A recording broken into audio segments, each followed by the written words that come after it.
Trump. It is with great pleasure that my wife and I welcome you to Windsor Castle on this, your second state visit to the United Kingdom. This unique and important occasion reflects the enduring bond between our two great nations, anchored by the deep friendship between our people. This relationship, which, with good reason, we and our predecessors have long called special, has made us safer and stronger through the generations. Our people have fought and died together for the values we hold dear. We have innovated, traded, and created together, fueling our economies and cultures through myriad forms of exchange. We have celebrated together, mourned together, and stood together in the best and worst of times. Mr. President, as we approach the 250th anniversary of the Declaration of Independence next year, it is remarkable to think just how far we have come. I cannot help but wonder what our forebears from 1776 would make of this friendship today.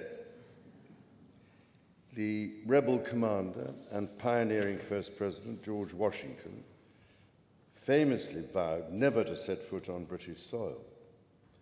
And my 5 times great-grandfather, King George III, for his part, did not spare his words when he spoke of the revolutionary leaders. Today, however, we celebrate a relationship between our two countries that surely neither Washington nor King George III could possibly have imagined. The ocean may still divide us, but in so many other ways, we are now the closest of kin. Mr. President, you have spoken of your pride in your British roots. In fact, not only have you set foot on British soil twice in the last 2 months alone, but I understand that British soil makes for rather splendid golf courses. Now, for my part, I have always admired the ingenuity of the American people and the principles of freedom which your great democracy has represented since its inception. Throughout my life, from the very first visit to the United States in 1970, and over 20 visits since that time, I have cherished the close ties between the British and American peoples. In fact, had the media succeeded in the 1970s in their own attempt at deepening the special relationship, I myself might have been married off within the Nixon family. Mr. President, from York to New York, from Birmingham, England to Birmingham, Alabama, we are united by a common language and shared heritage. The many thousands of people from each of our countries who have made the other their home have enriched our societies immeasurably, a fact that gives me the greatest pride. Our cultural connections, too, continue to flourish with our actors, musicians, writers, and television presenters prospering in the hearts of transatlantic audiences. Today, our alliance spans every field of endeavor and shows vast potential for growth.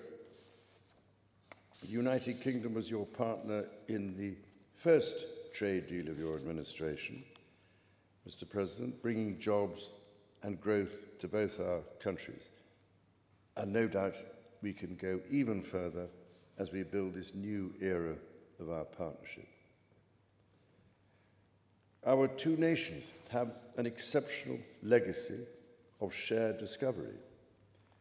Together, we laid the foundations of nuclear science, mapped the human genome, and built the internet, upon which all contemporary commerce, communication, and defense is based. Together, our scientists and engineers are shaping the world of tomorrow, not least with new partnership agreements on technology and the prosperity that stands to bring. Our countries have the closest defense, security, and intelligence relationship ever known. In 2 world wars, we fought together to defeat the forces of tyranny. Today, as tyranny once again threatens Europe, we and our allies stand together in support of Ukraine to deter aggression and secure peace. And our AUKUS submarine partnership with Australia sets the benchmark for innovative and vital collaboration. The successes of the British Redcoats and of George Washington's Continental Army today stand shoulder to shoulder, brothers and sisters in arms, protecting the freedoms we both cherish. Our countries are working together in support of crucial diplomatic efforts, not least of which, Mr. President, is your own personal commitment to finding solutions to some of the world's most intractable conflicts in order to secure peace. In striving for a better world, we also have a precious opportunity to safeguard and to restore the wonders and beauty of nature for the generations who follow us. We share the ambition and determination to preserve our majestic lands and waters, above all, to ensure that we have clean water, clean air, and clean food. Our legacy for the next 250 years and beyond is to ensure that our children, grandchildren, and those who come after them can experience the awe and magnificence of the natural treasures found in the countryside, on the coasts, in the seas, and in the national parks established by your predecessors and mine. Mr. President, Mrs. Trump, the bond between our two nations is indeed a remarkable one. Forged in the fire of conflict, it has been fortified through our shared endeavours and burnished by the deep affection between our people.